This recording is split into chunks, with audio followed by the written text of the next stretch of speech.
کہتے ہیں میں سمجھ گیا کہ میرا بھائی قرآن کی اس روح کو جانتا ہے جو حسین تک بھی پہنچ رہی ہے۔ بھائیو، امام حسن رضی اللہ تعالیٰ عنہ، آپ کو پتہ ہے یہ کائنات کا وہ عظیم شخص ہے، حسن ابن علی، وہ عظیم ہستی ہے جس نے تاج چھوڑ دیا، تخت چھوڑ دیا، پر نبی پاک کی امت کو جوڑ دیا۔ نبی کریم نے ان کو اپنے ساتھ بٹھا کے کہا تھا، صحیح بخاری میں موجود ہے، کہا یہ میرا بیٹا حسن سید ہے، یا مسلمانوں کی دو جماعتیں لڑیں گی تو یہ صلح کرائے گا۔ حضرت امام حسن نے تخت چھوڑا، تاج چھوڑا، لیکن مسلمانوں کو آپس میں اتنی بڑی قربانی، اتنی بڑی قربانی۔ یہاں تو بھائی چھوٹا سا مسئلہ ہوتا ہے، مسجد میں اچھے بھلے امام صاحب نماز پڑھا رہے ہوتے ہیں، بچے پڑھ رہے ہوتے ہیں، اور مسجد میں تو تقریباً 15-20 چودھری اتوار مسجد میں ہوتے ہیں۔ تھوڑے پنڈ تے نہیں ہیں جی؟ چلو اللہ کا شکر ہے جی، اتنے نہیں تھوڑے نے، چلو اللہ کرے وہ بھی نال ہی رل جان، درویشی چنگی چدرا دا کی کرنا ہے۔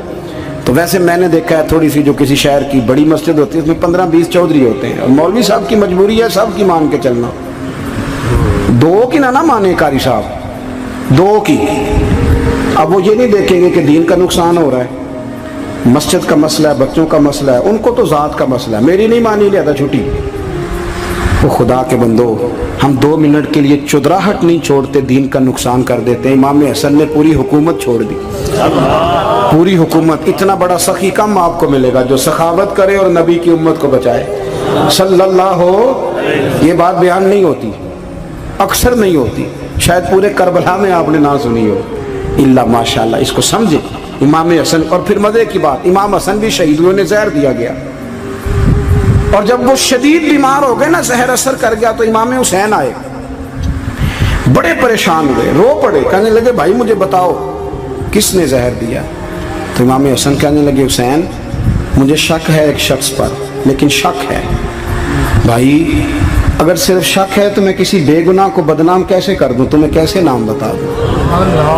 یہ نامعلوم پرچے کراتے نہیں ہم روز ہی نامعلوم پرچے، جس پہ دشمنی ہے اس کا نام لکھا دو، ختم ہو گئی بات۔ امام حسن کی تربیت دیکھو، فرمانے لگے جس پر مجھے شک ہے اس کا نام بتا دوں، تو اگر وہ نہیں تو بے گناہ کا ذکر کیسے کر دوں؟ تو امام حسین فرمانے لگے بھائی جان اگر وہی ہوا تو آپ فرمانے لگے اگر وہی ہوا نا تو حسین پھر بھی تو چھوڑ دے، میں نے رب کے سپرد کر دیا، اللہ بہترین انتقام لینے والا ہے۔ اللہ اتنا بڑا حوصلہ سیدہ کے بیٹے کا، شیر کے بیٹے کا، شیروں جیسا کلیجہ، اتنا دل دریا سمندروں ڈونگے، کون دلان دیاں جانے۔ او بھائی تھوڑا حوصلہ کر، جتن تے ہر کوئی کھیڈے، تو ہارن کھیڈ فقیرہ، اور جتن دا مل کوڈی پیندی ہارن دا مل ہیرا۔ او کہیں بیک بھی تو ہو نا، کہیں تو درگزر بھی تو کرنا، کہ ہر جگہ چھا کے رہنا ہے، ہر جگہ چھا کے رہنا ہے۔ میرے ایک سنگی ہیں، آپ کو پتہ یہ جو سٹیج پہ بیٹھنے والے لوگ ہوتے ہیں نا، یہاں تو اچھے لوگ بیٹھے ہیں، میری طرح کے جو لوگ، جو سٹیج پہ بیٹھنے کا عادی ہو جاتا ہے وہ نیچے بیچارہ بیٹھ بھی نہیں سکتا، یہ مسئلہ ہو جاتا ہے۔ میں اکثر کہتا ہوں کہ کبھی نیچے بیٹھ کے تو دیکھو کیا حرج ہوتا ہے۔ اگر کسی بندے کی کوئی شان ہے تو وہ جو سب سے پیچھے بیٹھا ہے اس کی شان ویسی کی ویسی ہے، کوئی کمی آ جائے گی؟ کچھ بھی نہیں۔ مجھے ذاتی طور پر دیانتداری سے کہتا ہوں، مسجد میں بیٹھا ہوں، جب میرے آنے پہ لوگ نعرے لگاتے ہیں مجھے تکلیف ہوتی ہے۔ میں کہتا ہوں یار نبی پاک کی نعت چل رہی تھی، اس کا ادب زیادہ ہے یا اجمل قادری کا ادب زیادہ ہے؟ چھوڑیں آپ، جو آیا ہے وہ بیٹھ جائے گا، ختم ہو گئی بات۔ اور ویسے بھی جو لوگ جلسوں کے لیے محنت کرتے ہیں نا، بیچارے اشتہار لگاتے ہیں، مسجد کی صفائی کرتے ہیں، جو لنگر پکاتے ہیں، وہ تو اسٹیج پہ آتے نہیں، حالانکہ زیادہ ثواب تو ان کو ملتا ہے، وہ تو پیچھے چھپے ہوتے ہیں۔ میں کئی دفعہ مجھے پتہ چل جائے نا اس کارکن نے زیادہ کام کیا اس جلسے کے لیے، تو میں اس کے کان میں کہتا ہوں میرے لیے بھی دعا کری، اس لیے کہ تو نے محنت کی ہے، تیرا اجر اور ہے۔ ہم تو شان سے آئے بیٹھے اور چھٹی کر گئے۔ بھائی تھوڑا پیچھے بھی دیکھے، نبی کریم کے پورے خاندان کی قربانیاں، پورے خاندان۔ دوپہر کو کھانا نہ پکا ہو تو ہمارے بچے موبائل توڑ دیتے ہیں، اور شام کو مرضی کا نہ پکا ہو تو واک آؤٹ کر جاتے ہیں، کہتے ہیں لے آؤ پیسے پھر برگر لے آئیے، میری مرضی کا نہیں پکا۔ سیدہ فرماتی ہیں میرے گھر میں مہینہ چولہا نہیں جلا، مہینہ چولہا۔ 3 روزے رکھے سیدہ فاطمہ نے، مولا علی نے، امام حسن نے، امام حسین نے، اور تینوں دن افطار کے وقت فقیر مانگنے آ گیا تو کھانا وہاں دے دیا۔ آپ کا کیا خیال ہے جو بے صبرا آدمی ہو وہ کربلا میں جا کے لڑے گا؟ جس کو عادت ہی نہ ہو بچپن سے ٹھہرنے کی وہ لڑے گا، جو ذرا ذرا سی بات پہ ڈگمگا جاتا وہ لڑے گا، اسٹیج پہ نہیں بٹھایا تو لڑ پڑے وہ لڑے گا۔ او خدا کے بندو، بڑا حوصلہ چاہیے، بڑا ظرف چاہیے۔ امام علی مقام کا ایک قد ہے، ان کا ایک وقار ہے، ان کا ایک حسن ہے۔ امام حسین رضی اللہ تعالیٰ عنہ نے 25 حج کیے ہیں مدینے سے مکے پیدل جا کے، دونوں بھائیوں نے۔ ہر روز 10 سپارے قرآن پاک کے امام حسین پڑھتے تھے۔ حضرت عبداللہ ابن زبیر کہتے ہیں میں سیدہ فاطمہ کے بیٹے حسن اور حسین سے جب بھی ملا ہوں دونوں بھائیوں نے روزہ رکھا ہوا ہوتا تھا۔ انہوں نے اپنی زندگی تقوی سے گزاری، پرہیزگاری اور سخاوت۔ سبحان اللہ۔ پتہ ہے سخی مالدار نہیں ہوتا، حضور نے فرمایا بندہ دل کا غنی ہوتا ہے۔ مالدار تو بندہ بنتا ہی تب ہے جب پیسے جمع کرے، سخاوت کرنے سے تھوڑی مالدار بنے گا۔ اس لیے درویش کہتے ہیں مالا والے سخی نہیں ہوندے، سخیاں کل مال نہیں ہوندا۔ سنیں بہت بڑی سخاوت کی اپنی زندگی میں، ساری زندگی سخاوت میں گزار دی، ساری زندگی۔ امام حسن نے بھی، امام حسین نے جو آیا دے دیا، جو آیا دے دیا، ہزاروں دینار آتے۔ ایک دن ایک فقیر مانگنے آ گیا تو امام حسن حسین دونوں تھے، کہنے لگا میں نے سنا ہے بڑے لاجپال ہو، غریب ہو، مہربانی ہو جائے۔ فرمایا بیٹھ جاؤ رزق آنے والا ہے۔ تھوڑی دیر گزری تو 3000 دینار آئے۔ ویسے میرے کو 3 لاکھ روپیہ ہوئے تو مسیطے کنے دینے چاہیے؟ میں اپنا پہ پوچھنا، تو پوچھیا ہی نہیں، میں مشورہ پہ لینا۔ 3 لاکھ جو میرے کو ہوئے تو مسیطے کنے دینے چاہیے؟ تسی ظاہر ہے ان کو دیانتداری والا مشورہ ہی دینا ہے نا، جی نہیں کرنا جو ہی دسنا جی نا۔ کتنا 1000 ہیں؟ میں کبھی کبھی پیار سے بات سناتا ہوں۔ ایک سنگی میرے پاس آیا، کہنے لگا سب دعا کرو اللہ میں پیسے دے، میں وہ راہ دیا گا۔ میں کہ یا اللہ 10 کروڑ دے، 9.5 کروڑ تیرے راہ دے چھڑے گا۔ وہ بھی ہسی آئی ہے جو میں تسی ہسے ہو نا، آمین نہیں زوا کی، یا چپ کر گیا یا کورن لگ گیا۔ اور میں کہ کرما لیا آمین تے آگ، تینوں تے 50 لاکھ پھر بھی پیا بچدا سی، لیکن اسی دعاواں وچ بھی 9.5 کروڑ دین لی تیار، ناراض نہ ہونا، دعاواں وچ بھی تیار نہیں، مزاج ہی نہیں، طبیعت ہی نہیں۔ سیدہ فاطمہ الزہرا کے پاس 40 اونٹ کھڑے تھے۔ ایک بی بی آئی، وہ کہنے لگی اماں جی یہ جو اونٹ کھڑے ہیں یہ میرے ہیں، اب بتائیں میں اللہ کے رستے میں دوں تو کتنے دوں؟ سیدہ فاطمہ کہنے لگی 1 بکری دے دے۔ وہ کہنے لگی حضور اگر آپ کے پاس 40 ہوتے تو آپ کتنے دیتی؟ سیدہ فرمانے لگی میں سارے کے سارے دے دیتی۔ تیرے لیے مسئلہ اور ہے، میرے لیے فتویٰ اور ہے، سارے دے دے۔ 3000 دینار آئے امام حسن اور حسین کے پاس۔ فقیر بیٹھا ہے، فقیر کہتا ہے میرے دل میں خیال تھا کہ 5-10 دے دیں تو میری موت بن جائے گی، پر مجھے نہیں پتا تھا کہ اتنے سخی گھرانے کے پاس آیا ہوں۔ 5-10 دے دیں تو موت بن گئی۔ کہتے امام حسن نے 3000 دینار میری ہتھیلی پہ رکھے اور میرا ماتھا چوم کے کہنے لگے یار میرا تو خیال تھا کہ تیرے انتظار پر تجھے کچھ ملے گا، پر یہ رکھ لے، مجھے پتا ہوتا کہ تجھے اتنا ملنا ہے تو میں تجھے انتظار نہ کراتا۔ جلدی دے، خود بھیک دے، خود ہی کہے منگتے کا بھلا ہو۔ اپنی زندگی نفاست سے گزاری اہل بیت، قربانی دے کے گزاری۔ حضرت امام حسین رضی اللہ تعالیٰ عنہ یہ حضور کی اولاد پاک ہیں۔ پیروں کو نہ تھوڑی مٹی لگ گئی، عمر جوانی کی تھی، داڑھی مبارک ساری سیاہ تھی، کالی تھی۔ حضرت ابو ہریرہ ان سے سالوں بڑے تھے، امیر المومنین فی الحدیث۔ حضرت ابو ہریرہ نے دیکھا کہ امام حسین کے مقدس قدموں کو مٹی لگ گئی۔ کسی سے بھی کہا جا سکتا تھا ذرا امام صاحب کی توجہ کرانا، یہ ذرا مٹی اتار دینا، لیکن حضرت ابو ہریرہ جھٹ سے اٹھے، اپنی پگڑی کھولی، اس کا پلو لیا اور حضرت امام حسین کے پیروں سے مٹی صاف کرنی شروع کر دی۔ کیوں کہ اہل فضل ہی کسی کی فضیلت کو جان سکتا، عزت والا ہی کسی کو عزت دیتا ہے، جس کے پاس وقار ہو۔ او میرے سنگیوں، لوگوں کی باتوں میں نہ آنا، یہ تمہیں الجھا دیں گے، یہ تمہیں تفریق میں ڈال دیں گے، یہ انتشار برپا کریں گے۔ یہ وہ حسین جماعت ہے جو حضور کے سامنے بیٹھا کرتی تھی۔ ان سے پیار کرنا، ان سے محبت کرنا۔ آپ کبھی ترمذی کی ایک حدیث پڑھیں تو مر جانے کو جی کرتا ہے۔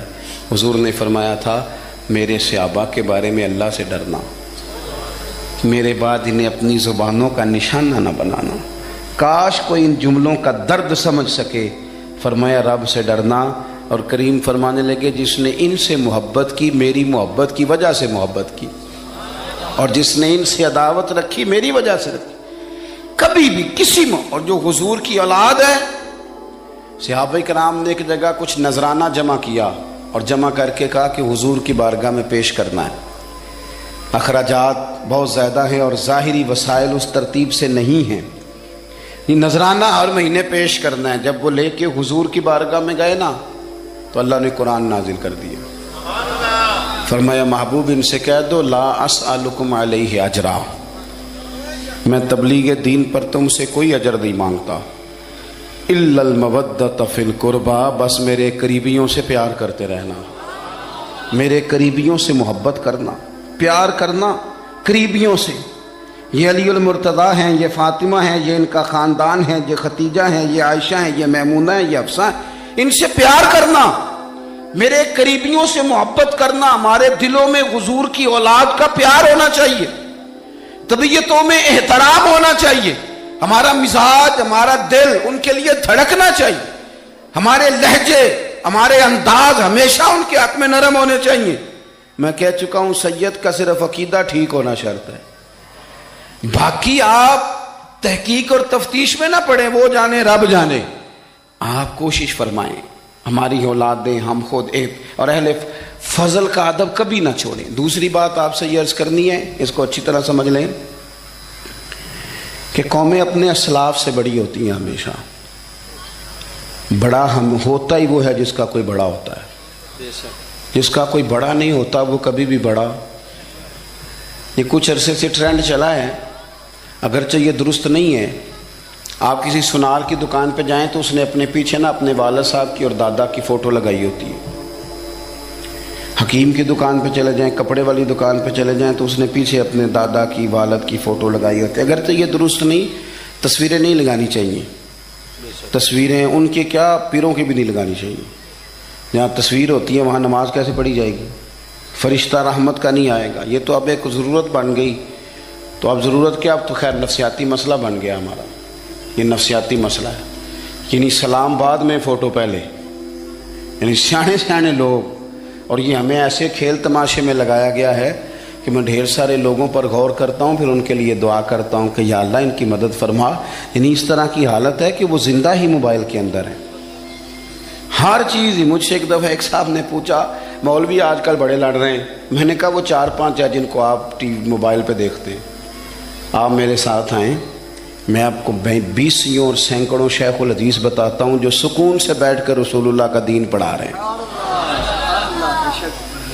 تو آپ مسئلہ صرف یہ ہے کہ ہم نے کل زندگی وہ سمجھ لی ہے جو موبائل کے اندر ہے. بہرحال وہ تصویر لگائی ہوتی ہے سنار نے بھی اور حکیم نے بھی اور ڈاکٹر نے بھی اور بہت سارے لوگوں نے کہ جناب اب یہ جو تصویر لگاتے ہیں تو اس کے پیچھے پوری حکمت ہوتی ہے.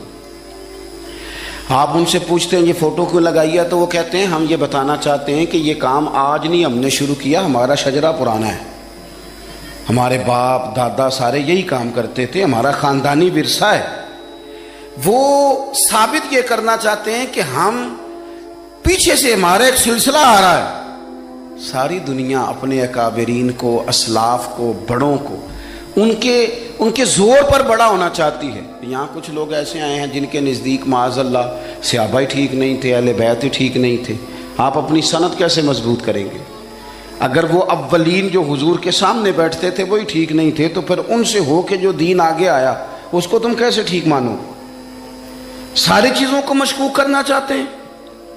ہمارے بزرگوں نے، امام بخاری نے، امام مسلم نے محنت کر کے حدیثیں تلاش کی، اصول بیان کیے کہ یہ حدیث صحیح ہے، متواتر ہے، حسن ہے، ضعیف ہے، کیا ہے. اس کے اصول اور قاعدے بیان کیے. اور جب انہوں نے خود پوری تحقیق کی، آپ تھوڑی سی، آپ مشکل بات نہیں کر رہا، تھوڑی سی آپ غور کریں گے، انہوں نے سینکڑوں میل کا سفر کیا، گھوڑوں پہ، پیدل، اونٹوں پہ، ریسرچ کر کے بتایا کہ یہ حدیث بالکل درست ہے، اپنی سند کے اعتبار سے، متن کے اعتبار سے یہ متواتر درجے کی ہے. انہوں نے پوری ریسرچ کی. پھر غور کریں کیا کہہ رہا ہوں، جب پوری تحقیق کر لی تھی تو پھر انہیں کہنا چاہیے تھا نا یہ نبی پاک نے فرمایا ہے، کہنا چاہیے تھا نا کہ یہ حضور نے فرمایا، ہماری تحقیق ہے، حدیث درست ہے. لیکن کسی نے بھی ڈائریکٹ نہیں کہا. انہوں نے جب بھی کہا کہنے لگے حضرت عبداللہ ابن عمر فرماتے ہیں کہ حضور نے یوں فرمایا. حضرت انس بن مالک فرماتے ہیں کہ حضور نے یوں فرمایا. حضرت جناب سیدنا سیدہ عائشہ صدیقہ فرماتی ہیں یوں حضور نے فرمایا. حضرت ابو ہریرہ فرماتے ہیں یوں حضور نے فرمایا. انہوں نے نا پہلے اس صحابی کا نام لیا جنہوں نے وہ بات اپنے سینے میں محفوظ کی. کیا بتایا انہوں نے ہمیں کہ ہم دنیا گھوم آئے ہیں, ریسرچ کر آئے ہیں, تلاش و بسیار کے بعد اس نتیجے پہ پہنچے ہیں کہ دین کا اصل فیض وہی ہے جو صحابہ اور اہل بیت کے سینوں سے ہو کے امت کو نصیب ہوا ہے. اصل فیضان وہ ہے جو وہاں سے ہو کے آیا. تو ایک بات تو یہ کہ اہل فضل کی عظمت, اور دوسری بات کہ اپنے اکابرین کے ساتھ جوڑ کے رہنا, اور تیسری بات حضرت سیدنا امام حسین, حضرت امام حسن رضی اللہ تعالی عنہما, ان دو شہزادوں سے نا نبی پاک صلی اللہ علیہ وسلم نے جو محبت فرمائی ہے نا وہ بھی بڑی قابل دید ہے. حضور نے جو ان سے پیار کیا ہے. کچھ لوگ ایسے ہوتے ہیں کہ جن سے انسان جب پیار کرتا ہے, محبت کرتا ہے, تو وہ بات نا دور دور نکل جاتی ہے, بات پھیل جاتی ہے. ان کے ساتھ نا میرے نبی پاک کا خصوصی لگاؤ ہے. اس کا مطلب یہ نہیں کہ ہر نانا ہی اپنے نواسے سے پیار کرتا ہے, یہ معنی نہیں. رسول پاک علیہ السلام جو کام بھی کرتے ہیں اللہ کی وحی کے ساتھ کرتے ہیں. حضور کا ہر کام وحی خدا ہے, اپنی مرضی سے حضور کوئی کام نہیں کرتے. تو نبی پاک نے جو بھی کیا ہے وہ امت کے لیے نمونہ ہے. حسنین کریمین سے جو حضور کا پیار ہے, جو نبی پاک علیہ السلام کی ان کے ساتھ والہانہ محبت ہے. اعلیٰ حضرت بریلوی نے حدیث لکھی ہے, راوی حضرت عثمان غنی ہے رضی اللہ تعالیٰ عنہ. حضور سید عالم صلی اللہ تعالیٰ علیہ وآلہ وسلم نے نا گھر میں پیغام بھیجا, فرمایا فاطمہ سے کہو ذرا حسن حسین کو تو بھیجے. یہ سارا دن ہی حضور کے پاس رہتے ہیں, سارا دن ہی, لیکن وہ جو والہانہ پن ہے, جو محبت ہے, جو ان کے ساتھ محبوب کا خاص لگاؤ ہے. سیدہ سے کہو ذرا شہزادوں کو بھیجے, تھوڑی سی دیر ہو گئی آنے میں. اعلیٰ حضرت فرماتے ہیں یوں لگتا جیسے سیدہ فاطمہ کپڑے نہیں ماں بدلنے لگتی بچوں کے, خوشبو نہیں لگانے لگتی, تھوڑی تیاری میں دیر ہو گئی تو محبوب نے نظریں جمائی ہیں اس حجرے کی طرف جہاں سے امام حسن اور حسین نے آنا ہے. رحمت کے عجب ہی جھمیلے ہیں, حسنین یہاں پر کھیلے ہیں. تو دونوں شہزادوں جب دروازہ کھلا تو حضرت عثمان غنی کہتے ہیں بچے جب نکلے نا دونوں, تو یہ کوئی 10 15 50 100 میل دور سے تھوڑی آ رہے ہیں, تو یہیں رہتے ہیں. محبوب کے قرب خاص میں انہیں سایہ کرم ہر وقت نصیب ہے. لیکن نبی کریم علیہ السلام کا جو والہانہ پن ہے, جو ان کے ساتھ حضور کا رشتہ محبت ہے, جیسے ہی دونوں شہزادے آئے, حضرت عثمان غنی فرماتے ہیں محبوب نے مقدس گھٹنے زمین پہ رکھ دیے اور دونوں بازو کھول دیے. ایک شہزادہ اس سینے سے لگ گیا اس کندھے سے, ایک اس کندھے سے لگ گیا. اور پہلے بھی حضور پیار کرتے تھے, پر آج تو رخ ہی بدل گیا بات کا. اللہ کے پیارے حبیب علیہ الصلوۃ والسلام فرمانے لگے اے اللہ, یہ دونوں شہزادے کندھے سے لگے ہوئے, حضور فرمانے لگے اے اللہ میں ان دونوں سے محبت کرتا ہوں, تو بھی ان سے محبت فرما. اور کہا اے اللہ جو جو میرے حسن حسین سے محبت کرے تو ان سب سے محبت فرما, تو ان سب سے پیار کر جو میرے حسنین سے پیار کرے. اللہ کے پیارے محبوب علیہ السلام کی محبت جب حضور کو, بھائی جس چیز کی طرف محبوب نے ایک دفعہ دیکھا ہے نا, وہ غار ثور میں حضور ایک دفعہ گئے ہیں, 3 دن قیام کیا ایک دفعہ گئے, تو ہمارا تو کئی بار جانے کو دل کرتا ہے. جہاں حضور تھوڑی دیر قیام فرمائیں اس جگہ سے پیار ہو جاتا ہے. اور جن شہزادوں سے حضور اس والہانہ انداز میں پیار کریں, ان کی محبت, ان کا پیار ہمارے دلوں میں ہونا چاہیے. اور کچھ نہ ہمارے جذبات ہونے چاہیے, کچھ ہمارے جذبات میں والہانہ پن ہونا چاہیے ان شہزادوں کے لیے. آج کل نا ہمارے ہاں دور ہے تقریروں کا, پوسٹیں لگانے کا, اپنی اپنی اور ویسے بھی جو ہم لکھ رہے ہوتے ہیں, جو بول رہے ہوتے ہیں, وہ اپنے لیے نہیں ہوتا الا ماشاءاللہ, وہ تو سامنے والے کے لیے ہوتا ہے.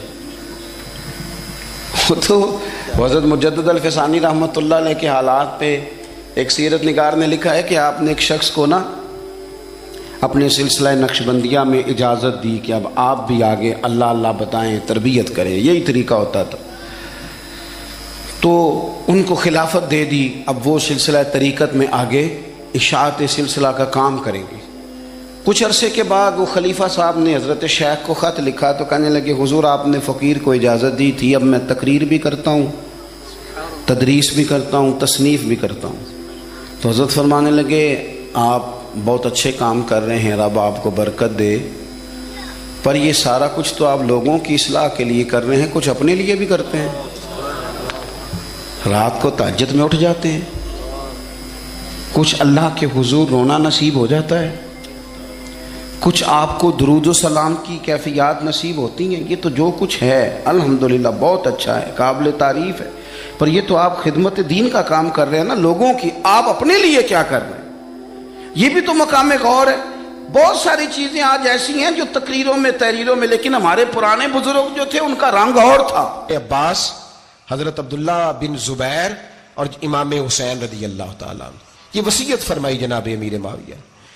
حضرت امام حسین کی وہ شخصیت تھی کہ مشکات میں حدیث ہے، نبی پاک صلی اللہ تعالیٰ علیہ وسلم کی چچی جناب ام فضل صبح صبح گھبرائی حضور کی بارگاہ میں آئیں، عرض کی یا رسول اللہ صلی اللہ علیہ وسلم آج میں نے عجیب خواب دیکھا ہے، میں ڈر گئی ہوں۔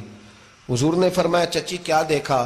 عرض کی حضور میں نے دیکھا ہے کہ آپ کے وجود کا گوشت کا ایک ٹکڑا کٹ کے میری جھولی میں آ گیا ہے۔ حضور یہ کیا ہے؟ تو محبوب خواب سن کے مسکرائے، فرمایا چچی یہ پریشانی والا خواب نہیں، یہ تو خوشی والا خواب ہے، اللہ فاطمہ کو بیٹا عطا کرے گا اور وہ تیری گود میں کھیلا کرے گا، چونکہ وہ میرے وجود کا ٹکڑا ہوگا لہذا خواب تجھے یہ آئی ہے۔ تو امام حسین پیدا ہوئے، امام حسن کی عمر ابھی 11 مہینے تھی، تو نبی پاک نے امام حسین کو جناب ام فضل اپنی چچی کی گود میں دے دیا کہ فاطمہ کے لیے دونوں بچے سنبھالنا مشکل ہوگا۔ وہ خواب اس طرح پوری ہوئی، امام حسین سے حضور نے بڑا پیار کیا، بڑی محبت فرمائی نبی پاک سے۔ کچھ حدیثیں میں نے جمعے میں عرض کی تھیں، حضرت ابو ہریرہ رضی اللہ تعالیٰ عنہ کہتے ہیں یہ واحد بچہ تھا حضور کے گھرانے کا کہ میں نے دیکھا کہ نبی پاک صلی اللہ علیہ وسلم بیٹھے تھے تو یہ حضور سے کہہ رہے ہیں، نبی پاک سے کہ نانا جی اٹھ کے کھڑے ہو، کہتے ہیں حضور کھڑے ہو گئے، تو کہنے لگے میں نے آپ کے برابر جانا ہے۔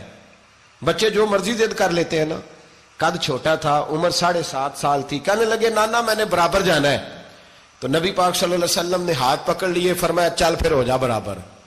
تو حضرت ابو ہریرہ کہتے ہیں انہوں نے حضور نے ہاتھ پکڑے، اوپر کھینچا تو امام حسین نے پہلے اپنے پیر حضور کے گھٹنوں پہ رکھے، پھر نبی پاک کے سینے پہ رکھے، اور جب ان کا قد سر تھوڑا سا حضور سے اونچا ہو گیا تو محبوب فرمانے لگے چل بس کر، تو نے تو کہا تھا آپ کے برابر ہونا، تو اوپر نکل گیا ہے، چل بس کر۔ فرماتے پھر امام حسین نے زبان باہر نکالی تو محبوب ان کی زبان چوسنے لگے، پھر ساتھ لٹا لیا اور انہیں سونگھنے لگے۔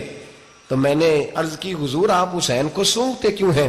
تو فرمایا ابو ہریرہ مجھے حسین کے وجود سے جنت کی خوشبو آتی ہے، مجھے حسین کے وجود سے جنت کی۔ ایک دن حضور گزر رہے تھے، اصل اس طرح تھا کہ یہ نبی پاک کا حجرہ تھا، جن لوگوں کو اللہ نے مدینے کی زیارت کرائی ہے وہ جان سکتے ہیں، نبی پاک کا حجرہ تھا، تو حضور کے حجرے کی اس جانب یعنی مسجد کی جو بالکل سیدھ ہے اس کی بیک میں سیدہ فاطمہ رہتی، تو حضور اکثر نہ نماز کے لیے جب نکلتے تو حضرت فاطمہ کے حجرے کے پاس سے ہو کر دوبارہ محراب میں جاتے، محبوب حجرے کے پاس سے گزرے تو امام حسین رو رہے تھے، تو حضرت فاطمہ نے کسی بات میں جھڑک دیا تو امام حسین رونے لگے، تو نبی پاک نماز کے لیے گئے تو واپس لوٹ آئے اور واپس تشریف لا کے کہا فاطمہ حسین کو کیا ہوا؟ عرض کی یا رسول اللہ تنگ کر رہے تھے میں نے ڈانٹ دیا ہے۔ کیا خوبصورت جملے ہیں حدیث پاک میں، سرکار نے فرمایا فاطمہ اس کو حسین کو نہ رونے نہ دیا کر، یہ جب روتا ہے نا تو میرے دل کو تکلیف ہوتی ہے۔ تو بی بی صاحبہ کہتی ہیں یہ حکم آیا نبی پاک کا میرے نام، پھر میں نے ڈانٹنا چھوڑ دیا۔ یہ ان کے فضائل تھے کم، ان کی تربیت خود نبی پاک نے فرمائی، خود ڈیوٹی۔ میں کسی منطق کا میں اب تو اللہ تعالیٰ معاف کرے، پہلے ہم لوگوں کو کہتے تھے فلانی مجلس میں نہ جانا فلانی، اب تو مصیبت بن گئی ہے، جانے کی ضرورت نہیں، ہر شے موبائل میں آ گئی۔ مجھے بھیجتے ہیں کہتے ہیں حضرت صاحب یہ ذرا سننا، یہ ذرا سننا، کل کراچی سے کچھ مہمان آ گئے تو اب بچوں نے وہ کلپ سنبھال کے یہ مولوی دیکھو کیا کہتا ہے، اب آیتیں پڑھی جا رہی ہیں قرآن پاک کی، اتنا ٹکڑا یہاں سے لیتے ہیں، اتنا ٹکڑا یہاں سے لیتے ہیں، اور ملا کے پتہ نہیں کون سا مکسچر بنا رہے ہیں. کسی آیت کا ترجمہ نہیں، کوئی واضح حدیث نہیں. ایسے ہوا ہوگا، پھر اس کو اس سے جوڑ لیں تو کیا بنتا ہے، اتنی جمع کر لیں. یہ کون سا دین ہے جو توڑ مروڑ کے بیان کر رہے ہیں؟ کون سا مذہب ہے؟ دین تو واضح کھلی کتاب ہے. اب ہمارا یہ شوق ہے، ہم ہر تماشا دیکھنا چاہتے ہیں. ہم اپنے لوگوں کی قدر نہیں کرتے اور بڑی بڑی دور جا کے ہم غلط معاملات میں جاتے ہیں، پھر ذہن ہمارے شکوک کا شکار ہوتے ہیں. ہمیں سمجھنا چاہیے کوئی ایسی کسی دلیل کی ضرورت نہیں ہے. جب ان کے واضح چیزیں ان کی کتابیں میں موجود ہے، حدیث میں موجود ہے، قرآن مجید میں ان کے فضائل کھل کے موجود ہے، تو دور جانے کی کیا ضرورت؟ حضور ان کی ٹریننگ کراتے تھے. پہلی بات تو یہ ہے کہ نبی پاک نے دعا مانگی تھی، یا اللہ میرے گھر والوں کو زیادہ روزی نہ دینا، انہیں ایک وقت روٹی دینا، ایک وقت کی بھوک دینا. یہ جو 10 دن کربلا میں انہیں ٹینشن نہیں نہ ہوئی، انہیں عادت تھی فاقہ کرنے کی، انہیں 3 دن وصلی روزے رکھنے کی عادت تھی. پہلی بات. دوسرا یہ کہ جہاد کی تربیت حضور خود کراتے تھے. حضرت فاطمہ زہرا کہتی میں پردے کے پیچھے دیکھ رہی تھی، نبی پاک نے امام حسن اور حسین سے فرمایا چلو میرے سامنے کشتی لڑو. تو دونوں حضرات آپس میں جب کشتی لڑنے لگے تو نبی پاک نا امام حسن کو کہتے ہیں حسن حسین کو ٹانگوں سے پکڑو، حسن حسین کو پیچھے سے پکڑو. جب نبی پاک بار بار امام حسن کو بتا رہے تھے تو سیدہ پیچھے سے بول پڑی، کہنے لگی یا رسول اللہ آپ چھوٹے کو بتائے، آپ بڑے کو بتا رہے. بڑا تو پہلے 11 مہینے بڑا ہے، تو آپ چھوٹے کو بتائے بڑے کو بتا رہے. تو فرمایا فاطمہ تو چپ کرنا، جو میں دیکھ رہا ہوں تو نہیں نہ دیکھ رہی. ایک کو میں بتا رہا ہوں، دوسرے کو جبریل امین بتا رہے ہیں.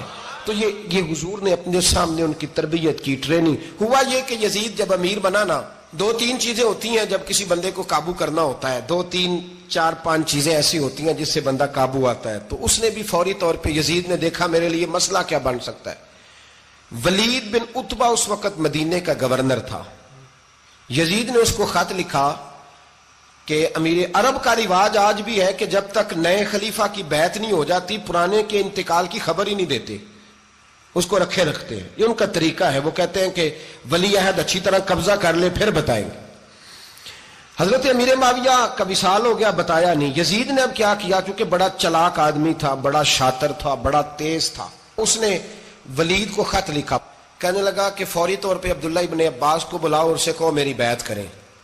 یہ جو بیعت ہوتی تھی نا، یہ بھی سن لے کیا ہوتی تھی. یہ بیعت حلف ہوتا تھا کہ میں اللہ رسول کے نام پہ حلف دیتا ہوں کہ میں یزید کی اطاعت کروں گا، میں اس کے خلاف کوئی بغاوت نہیں کروں گا. کوئی یہ بیعت لوگ سمجھتے ہیں کہ بس ہاتھ پکڑنے کا نام بیعت تھا. اس بیعت کا متبادل جمہوری ملکوں کے اندر ووٹ آیا ہے. تو کہا بیعت کرے. حضرت عبداللہ ابن عباس کو بھی بلاؤ، عبداللہ بن زبیر کو بھی بلاؤ، امام حسین کو بھی بلاؤ. امام حسین آدھی رات کے وقت بیٹھے تھے مسجد نبوی میں، چونکہ 5 نمازوں کی آپ امامت کرتے. امام حسین نماز پڑھا کے عشاء کی بیٹھے تھے. جناب عبداللہ بن زبیر. عبداللہ بن زبیر کون تھے؟ یہ نبی پاک صلی اللہ علیہ وسلم کی پھوپھی پوتے تھے اور جناب صدیق اکبر کے نواسے تھے. حضرت عبداللہ بن زبیر اور جناب زبیر بن عوام عشرہ مبشرہ صحابی ہیں، ان کے بیٹے تھے. بہت زیرک آدمی تھے. یہ بھی امام حسین کے پاس بیٹھے تھے. عبداللہ ابن عباس بھی تھے جو حضور کے چچا کے بیٹے ہیں، اس امت کے پہلے مفسر ہیں قرآن پاک. یہ لوگ بیٹھے تھے. تو ولید نے ایک بندہ بھیجا، اس نے آ کے کہا جناب آپ کو گورنر صاحب نے بلایا ہے.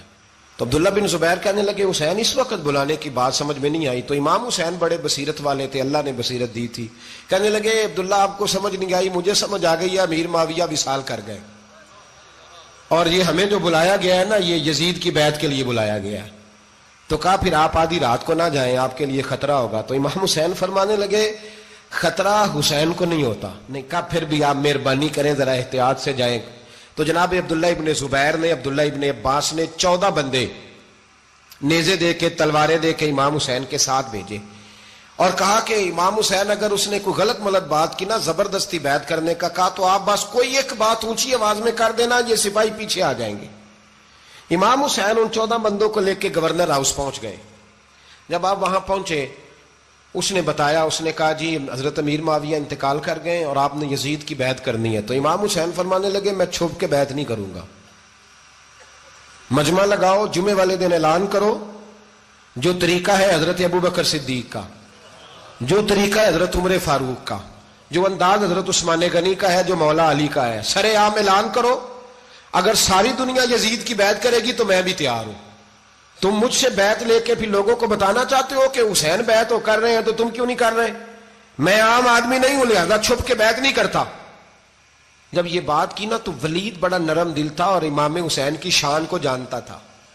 وہ جانتا تھا یہ نبی پاک کا خاندان ہے. اس نے کہا جی مجھے تو حکم تھا، باقی آپ حضور کے نواز ہیں، میں کر کچھ. وہاں ایک بڑا بدبخت شخص بیٹھا تھا، عبد الملک بن مروان.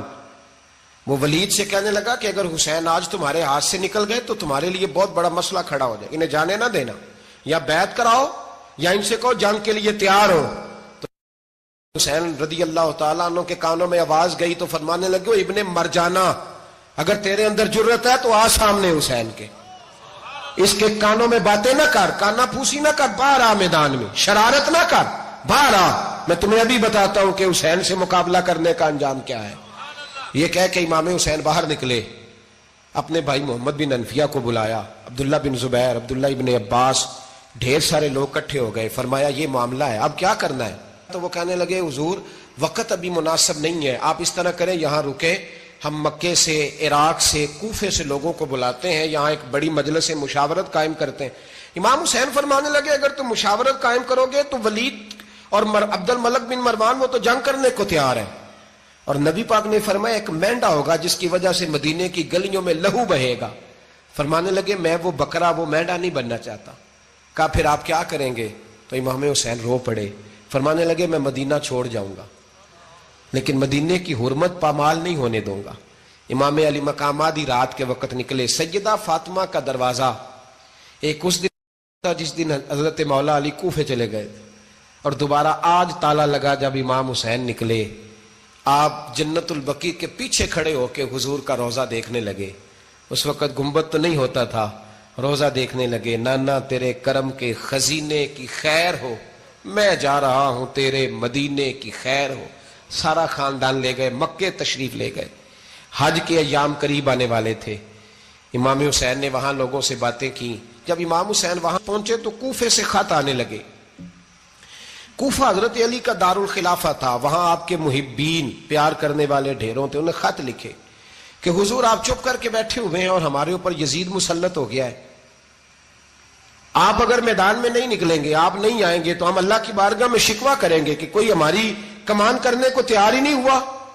اور وہ خط 1 2 3 نہیں آئے، وہ خط اتنے تھے کہ 3 بوریوں میں بھرے تھے امام حسین نے، 3 بوریوں میں. اب مجبوری ہو جاتی ہے، حق کے لیے کئی دفعہ بات کرنا مجبوری ہوتی ہے، اگر نہیں کرے گا تو پھر اس کو بھی قبر میں جواب دینا پڑے گا. امام علی مقام رضی اللہ تعالی عنہ نے مکے میں اب لوگوں کو جمع کیا مشورے کے لیے. ہر بندے نے کہا حضور وہ بلا تو رہے ہیں پر اپنے وعدوں کے پکے.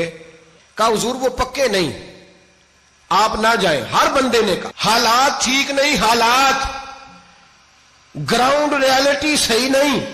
یہی مشورہ آج بھی ہر بندہ دیتا ہے، ابھی حالات نہیں. اتنے خراب حالات کبھی نہیں ہوئے تھے جتنے امام حسین کے دور میں تھے.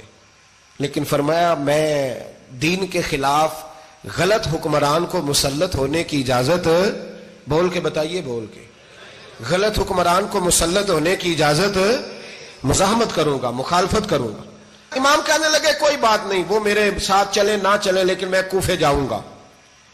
وہ لوگ میرے ساتھ کھڑا ہونے کو تیار ہیں تو وہ جھوٹ ہے یا سچ ہے پر میں چلوں گا. جب امام علی مقام نے اصرار فرمایا تو جو آپ کے قریبی صحابہ کرام کی اولادیں تھی ساری، یہ بھی اب بیماری ہے. کچھ لوگ کہتے ہیں جی صحابہ نہیں ساتھ چلے، تو میں کہتا ہوں اہل بیت نبوت کے تو کل افراد 21 تھے، تو 72 میں باقی اولادیں کس کی تھیں؟ وہ ساری صحابہ کی اولادیں تھیں. وہ سارے، پتہ نہیں کیوں اس طرح کا فلسفہ بیان کیا جاتا ہے جس میں حالات خراب ہو. حضرت سیدنا امام علی مقام کو جب بہت زیادہ کہا گیا نا تو امام حسین رضی اللہ تعالیٰ عنہ نے فرمایا چلو میں ایک کام کرتا ہوں، مسلم بن عقیل کو بھیجتا ہوں.